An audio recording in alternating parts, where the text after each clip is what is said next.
teman-teman, kami dari kelompok 2 mata kuliah keperawatan kesehatan reproduksi. Di video kali ini kami akan menjelaskan tentang jenis-jenis alat kontrasepsi. Simak video berikut ya.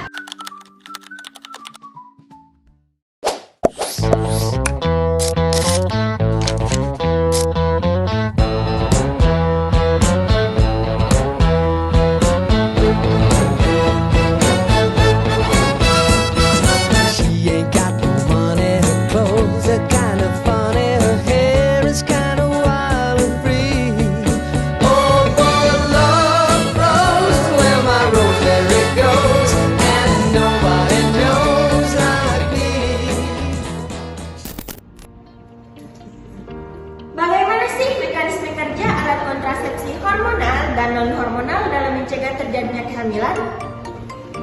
Jika alat kontrasepsi dirancang untuk mencegah kehamilan, lalu mengapa dalam praktiknya masih dapat terjadi kegagalan meskipun pasangan telah menggunakan alat KB? Pertanyaan yang menarik. Mari kita bahas. Oke, sebelum menjelaskan tentang mekanisme kerja alat kontrasepsi, sebelumnya kita menjelaskan dulu jenis-jenis alat kontrasepsi. Jenis-jenis alat kontrasepsi yang pertama, pil progestin atau mini pil. Pil ini hanya mengandung progestin tanpa estrogen, aman untuk ibu menyusui dan wanita yang memiliki riwayat penyakit kardiovaskular. Yang kedua, metode suntik KB. Metode ini menggunakan hormon progestin yang disuntikkan di dalam tubuh dan dilakukan secara berkala dan terbagi menjadi dua.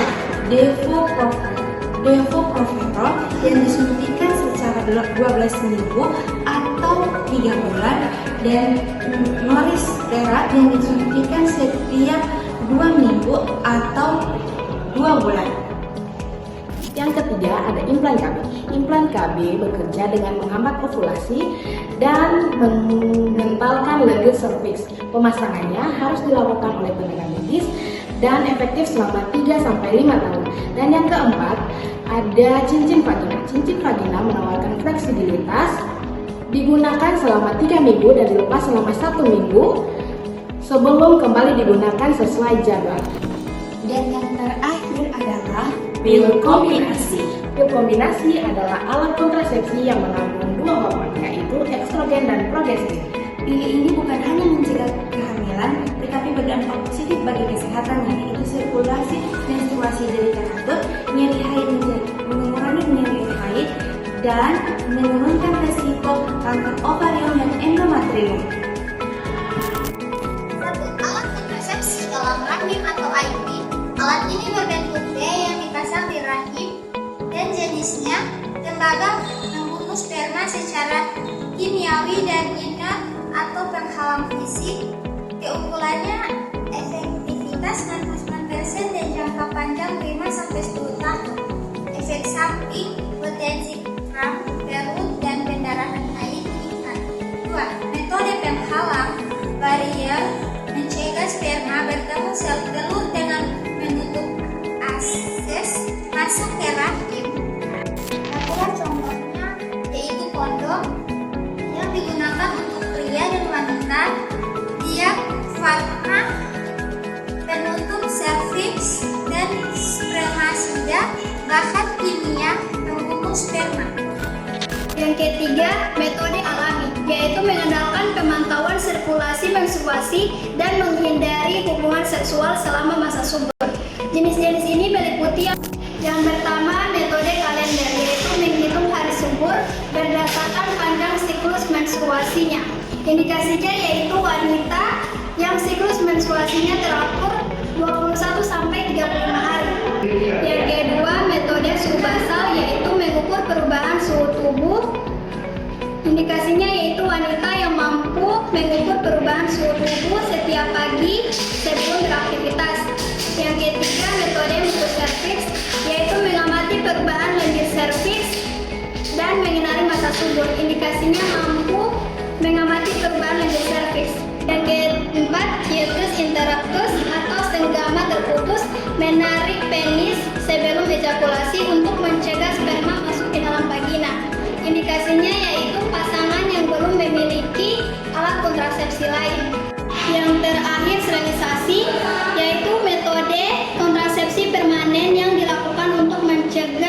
penghentian reproduksi.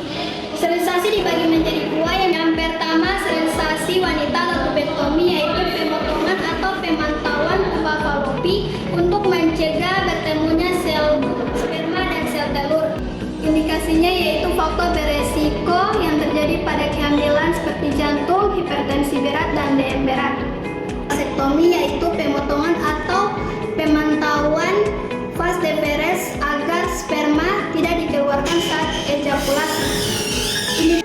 Indikasinya yaitu suaminya tidak ingin istrinya memakai KB dalam jangka panjang.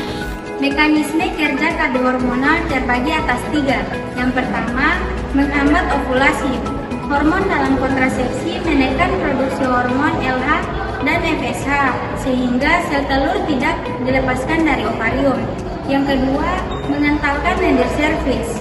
Progestin menyebabkan lendir serviks menjadi lebih kental, membuat sperma kulit mencapai sel telur.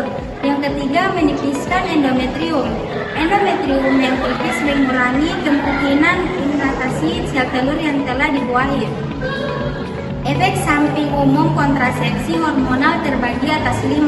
Yang pertama, terjadi perubahan-perubahan siklus menstruasi. Yang kedua, perubahan berat badan. Yang ketiga, sakit kepala. Dan yang keempat, gangguan pencernaan. Dan yang kelima, perubahan mood dan emosi. Yang kedua, di sini ada mekanisme kerja kontrasepsi non hormonal. Yang pertama, mencegah sterilisasi, yakni IUD tembaga menciptakan lingkungan yang beracun bagi sperma dan mencegah pembuahan. Yang kedua, membantu penghalang fisik seperti kondom, diafragma, dan penghalang lainnya, dan mencegah sperma masuk ke dalam rahim. Yang ketiga, mengubah lingkungan serviks, spermisida, dan beberapa metode penghalang mengganggu kemampuan sperma mencapai sel telur. Yang keempat, menghindari hubungan seksual saat subur. Metode alami ini membantu penggunaan mengidentifikasi dan menghindari masa subur untuk mencegah kehamilan. Yang kelima, menghentikan produksi atau transportasi sperma. Vasektomi menghentikan produksi sperma dalam ejakulasi, sementara tubektomi mencegah sel telur bertemu sperma. Kemudian yang berikut ada efek samping kontrasepsi non hormonal terbagi menjadi 5. Yang pertama, iritasi atau reaksi alergi. Yang kedua, ketidaknyamanan atau nyeri saat penggunaan. Yang ketiga, peningkatan volume dan durasi menstruasi. Yang keempat, infeksi saluran reproduksi. Dan yang terakhir, resiko kehamilan ektopik.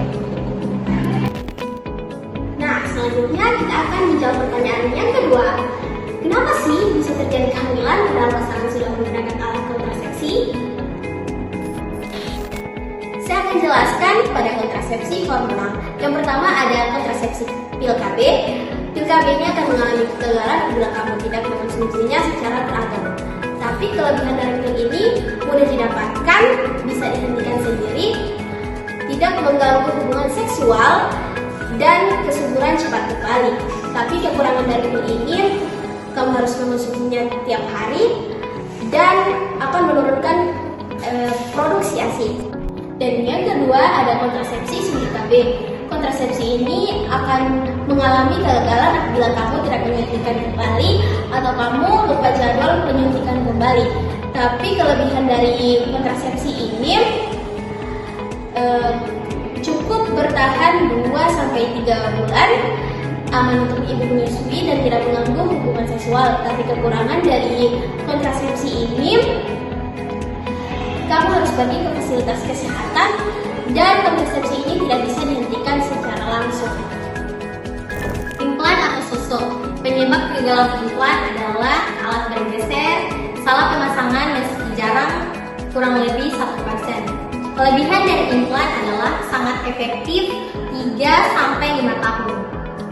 Mempercepat kesuburan kembali, tidak mempengaruhi ASI, nyeri haid, dan anemia berkurang. Kekurangan dari implan adalah tidak melindungi INS atau infeksi menular seksual. lepas dilakukan oleh tenaga medis. IUD atau spiral. Penyebab kegagalan dari IUD adalah pemasangan salah, IUD bergeser. Kelebihan dari IUD adalah sangat efektif 0,6 sampai 0,8/100 setiap wanita per tahun.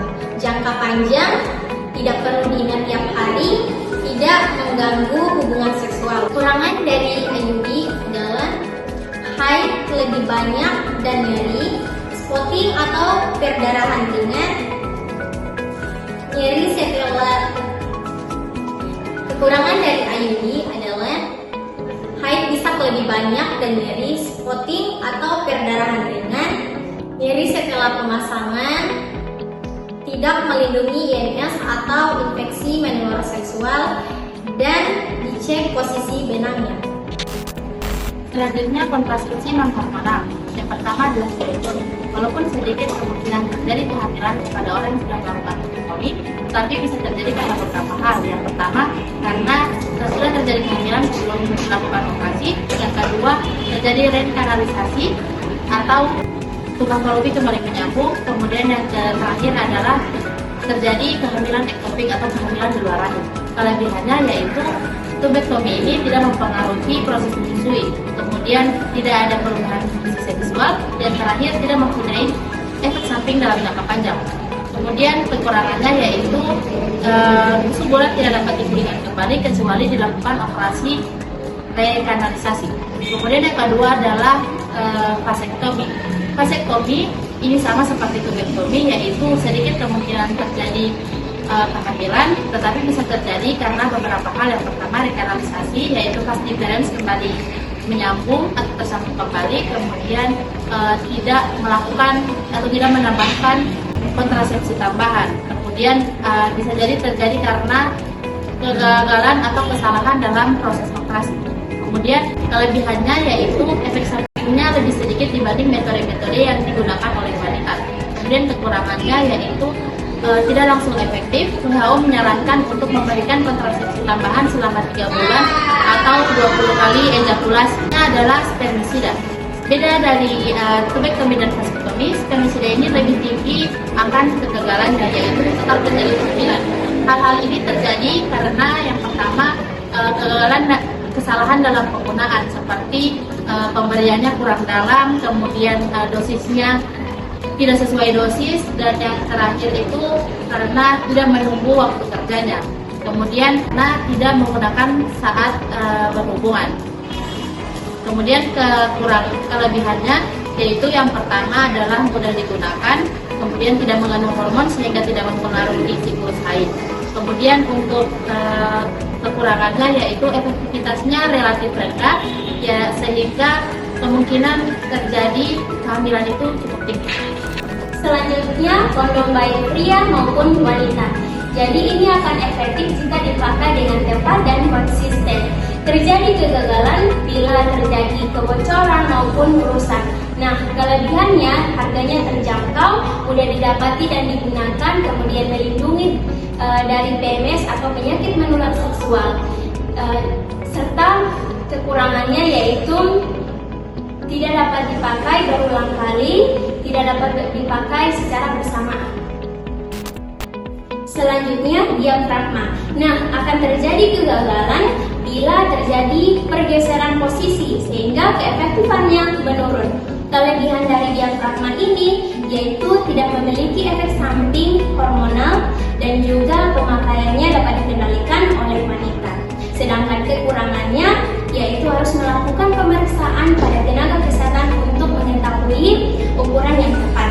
Yang terakhir yaitu kontrasepsi AKDR Copper T. Nah, ini sangat efektif, tetapi perlu dicek secara rutin pada tenaga kesehatan untuk memastikan posisinya tidak bergeser.